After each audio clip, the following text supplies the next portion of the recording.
Have you ever wanted to visit another planet? Have you ever wanted to see alien life forms with your eyes? Well, unfortunately, that won't be possible for some time. But the closest you can get to that experience is to go to Socotra Island off the coast of Yemen. What's so special about that island, you might ask yourself? Well, a quick search on the internet will answer most of your questions. Go to images. Pictures speak 1,000 words, as the saying goes. But if you don't want to Google it, I'll describe it here. Imagine trees that look like mushrooms, and if you cut into them, they bleed red. Imagine a poisonous tree whose bark is tied around herd animals to ward off predators, which also doesn't need any soil to grow. The thing can root itself directly onto the rock. I can count all the 300-ish species endemic to the island, which cannot be found anywhere else on the planet. But I would be writing this all day. A bit of background on myself. I am a botanist. I specialize in the study of plants. To be specific, I specialize in plant ecology. Plant ecology is, in layman's terms, the study of how plant life is distributed in the ecosystem, how they interact among and between other plants and living organisms, as well as how they shape the local environment. Back in 2010, I was working on my paper focused on the ecology of Socotra Island as part of my PhD. So, during the summer of that year, I decided to visit the island itself. Seeing the local flora firsthand is about as good as it gets, and it'll most likely give me bonus points in the paper. But, of course, it wasn't all about the PhD. I wanted to visit the island to see the frankly alien landscape. It's a once-in-a-lifetime experience. I began my journey by going to Cairo, Egypt. There, I took a layover flight to Seiyun, then directly to Socotra Airport. The whole flight lasted for about 4 to 4.5 hours. I was a bit tired from the flight once I landed. To make a long story short, I conducted some research there and saw the famous dragon's tree myself, bleeding and all. I'll save you from the details of the research in the paper. It isn't important in the story I'm about to tell. The island is a marvel, an alien one, but I'm not sure whether the plants originate from Earth or not. That is silly of me to say. Genetic evidence shows that they are related to other plant life on the planet one way or another, but I started to question that after I departed homeward. Now, once all was said and done, I decided to enjoy my remaining time on the island. I wanted to explore all the nooks and crannies of the place. Now, another fun fact, the island has quite an extensive cave system, despite its relatively small size. The longest cave was about 3 kilometers in length, and that was one of the caves I visited. It was called the Hawk Cave. I and a few other tourists were guided by one of the locals to the cave, and we explored it for a bit. It was absolutely marvelous, gigantic too. I felt as if I was in a naturally formed cathedral when I was in there. Large pillars of stone went high above us, the light slowly fading as we went deeper inside, though we didn't go too deep.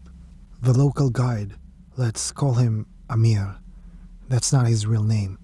I'll withhold his real name for privacy's sake. He was a fantastic guide, and a fantastic person as well, and spoke excellent English as well. During my stay, he was the man who took me to any place of interest during my work, as well as took us caving. He and I grew close. He was an interesting guy to talk to. He was talkative and had many interesting stories to tell. I remember on the drive back, I was on the passenger seat. There were 2 other German tourists in the back, though they mainly conversed among themselves for the duration of the journey, only asking Amir a few questions here and there. I remember the conversation quite vividly, at least one part of it. That was quite a sight back there, I chuckled. Amir smiled and replied, It was, he said, turning the radio down a little bit. Just out of curiosity, are there any other caves like this here? Or any other interesting places? My flight is in 2 days. I'm sorry, I'm a nuisance, I said. Amir thought for a few moments before replying. Well, there is one place. It is interesting. Not so much for the view, but the stories about it, he said. What kind of stories? I asked. The older people tell us of how that place is cursed. Many people disappeared never to return. I heard some did, but they were not themselves anymore, though I do not believe any of that is true. He was cut off by a laugh from the passenger behind us. You can take us with you. You say, cursed place. It sounds interesting, one of the people behind said. No, those are just stories to scare little children. There is nothing interesting up there, other than a small cave. I've been there myself and haven't found anything interesting. Well, nothing you haven't seen already, Amir said, turning his head a few times, looking at the passengers behind. Oh, if you say so, one of the passengers said, resuming their conversation in their native language. Other than the chatter of the two people in the back seat and the music playing on the radio, we were silent for the remainder of the drive, back to civilization. Once we finally arrived back at the hotel, I and the rest of the passengers exited the car. Once I grabbed my bag, I was about to close the door before Amir began to speak. Do you want me to drive you to that place? It is not far from here. No, it's getting late. I wouldn't want you to drive me to some little cave in the countryside, I said. Look, my friend, it is on me. No need to pay. It is not far from here. 20-minute drive, less. I started to have my suspicions at that moment.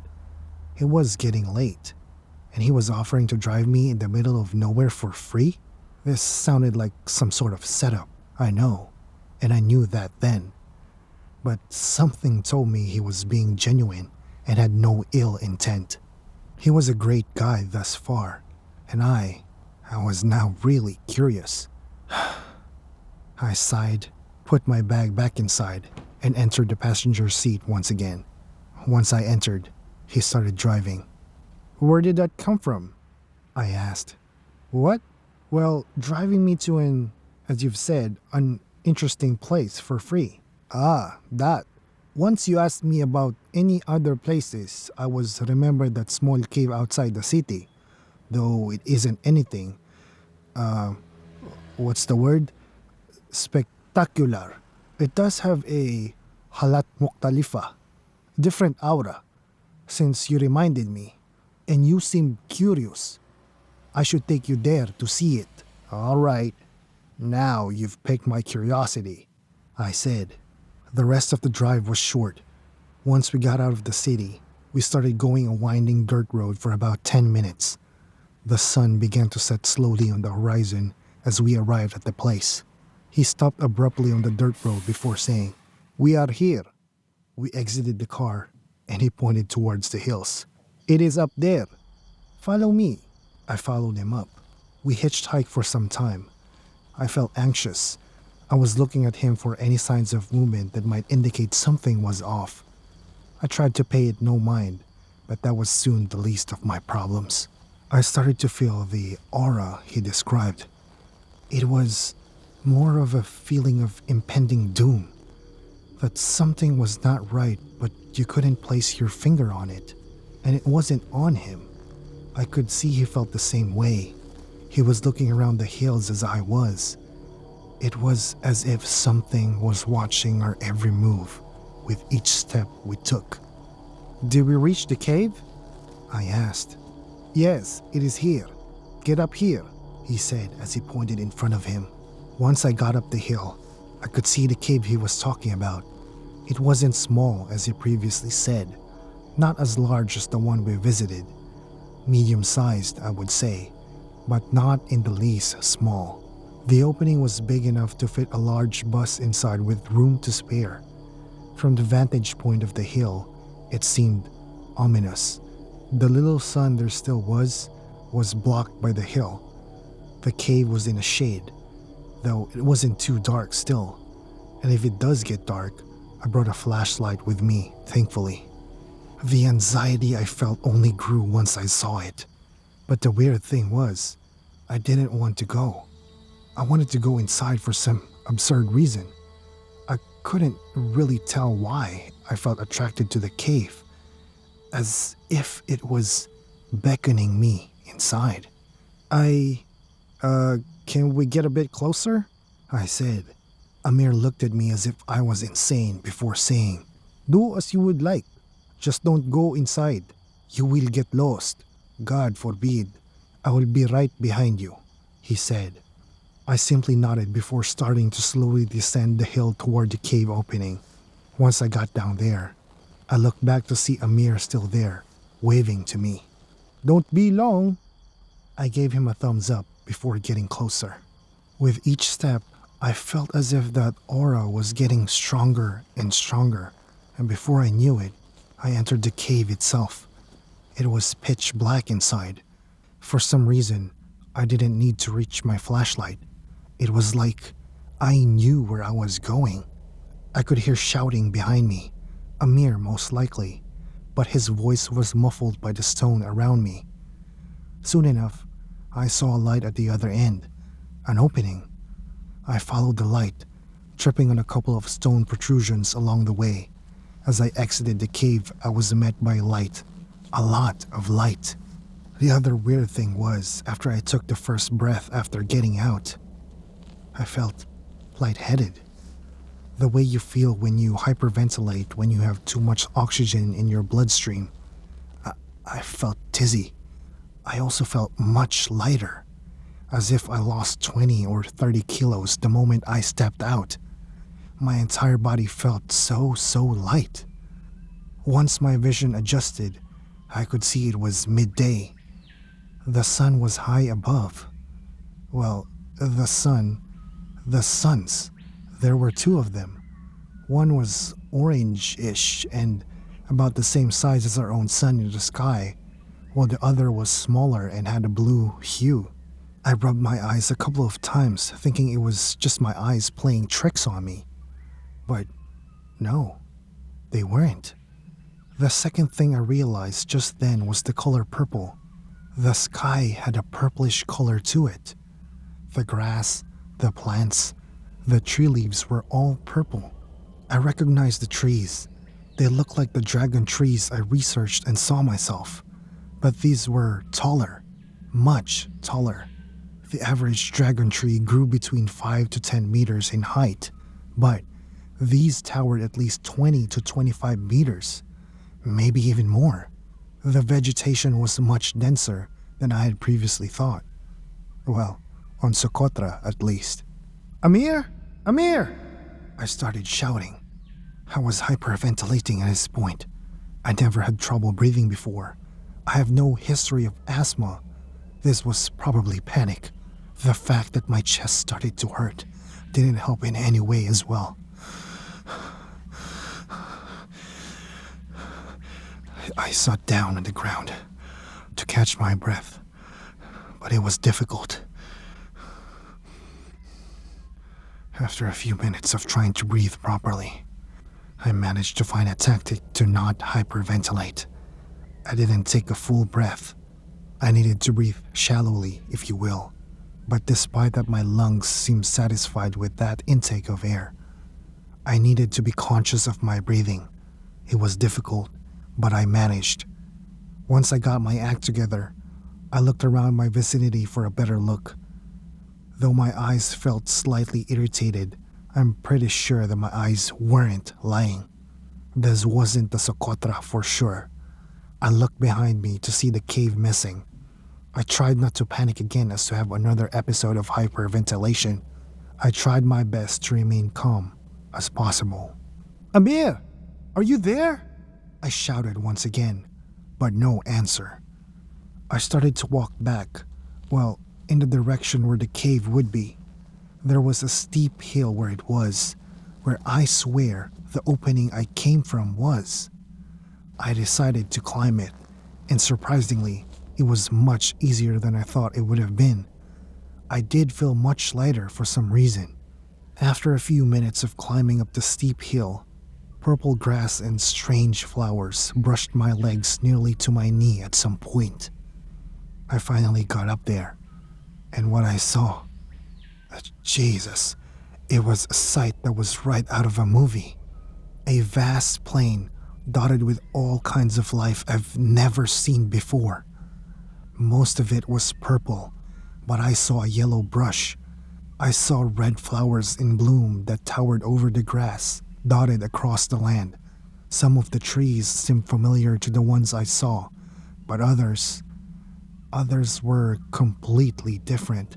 One of the trees I saw, only a couple, seemed to be at the very least 50 meters tall. They had a white and almost translucent trunk, with the branches going haphazardly in every direction. Its leaves were pinkish, and it had red, crimson-red flowerings on its branches. Even from a distance, I could discern they looked akin to roses. I couldn't take the sight in completely before my eyes were averted to a dust cloud that was rising in the distance. There was a clearing in the trees where I saw a herd of animals. They looked like giraffes with long, thin necks. But unlike the giraffes we know, they seemed to be white. I couldn't tell if they had fur or not. They were running from something. I couldn't see. I took a single step forward and slipped. I went tumbling down the hill. It felt as if I was falling in slow motion. It was a steep hill, but I should have been at the bottom much quicker. I, fortunately, was relatively unscathed by the unfortunate fall, but I had another problem now.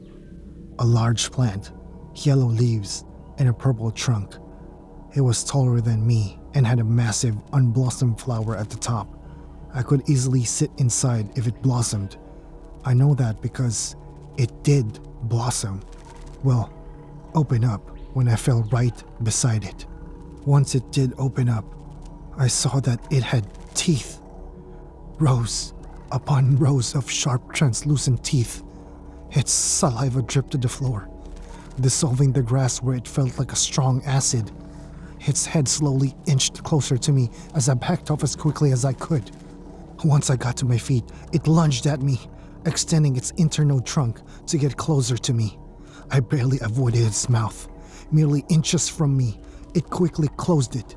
Thankfully, it didn't catch me, but some of its saliva did burn through my pants. I got up and ran away as far as I possibly could from that monster. But I was not in the clear yet. I didn't realize I crossed quite a distance without getting winded. I realized that because the dust cloud of the giraffe-looking creatures was not too far away when I looked to the left. Oh, you've got to be fucking kidding me. I muttered to myself as I braced for the worst. I saw the towering creatures close the distance at a remarkable speed, and before I knew it, I was right in the middle of a stampede of dozens of creatures that would dwarf even some dinosaurs. I got on the floor and hoped, prayed to every deity I knew of to let me live. I could hear their massive hooves trample the ground around me. Some of them stepped over me as I waited my fate, but soon enough, they passed by me, somehow not stepping on me. When I lifted my head again, I could see the purple grass around me was trampled, and some parts of the ground had grass ripped off, letting me see dirt that seemed to be a much more light brown than I would expect. I got up on my feet, hyperventilating once again. After a moment of trying to calm myself down again, I saw another problem. The things chasing the stampede of skyscrapers with 4 legs. Some of them passed me, but 2 of them stopped, looking at me as their new prey. They looked like big cats, cheetahs. They had a lean build and were quite large, larger than a lion. They were also white, and they had 4 black eyes and no fur. On their necks, they had what resembled gills that vibrated when they growled in a deep and disturbing tone. They started to circle me. I felt cornered. Before I could think of anything, one of them jumped at me at a mind-boggling speed. I managed to dodge, The thing jumped a good 20 damn meters with no problem. I could only imagine how high they could jump, but this was not time to theorize. I had to think quickly. I turned my gaze to the ground, finding a simple stick to fend against these predators. Then, I had a stupid idea. I had a lighter with me. In hindsight lighting, a stick on fire with a lighter isn't a quick way to make a large enough fire to scare off predators. But, in the state of mind in which I was, it seemed logical. Lady Luck was on my side, because in that world, things burn very easily. The moment I struck the lighter near the stick, it lit up in flames. I nearly burned my eyebrows off.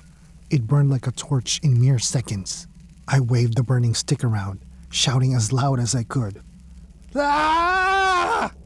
The predators seemed apprehensive then, flinching each time I pointed the burning stick toward them. But one of them was braver than the other, attempting to lunge at me while I had my eye on the other for a split second. Reflexively, I managed to punch it in the face. How I did that, I couldn't tell you. My reflexes seem superhuman when I think back on it. It did much more damage than I anticipated. The animal fell to the ground, whimpering. It did much more damage than I anticipated. I looked at the other one, which was backing off now. I reacted quickly once again, plunging the burning stick into one of the gills of the predator I punched to the ground.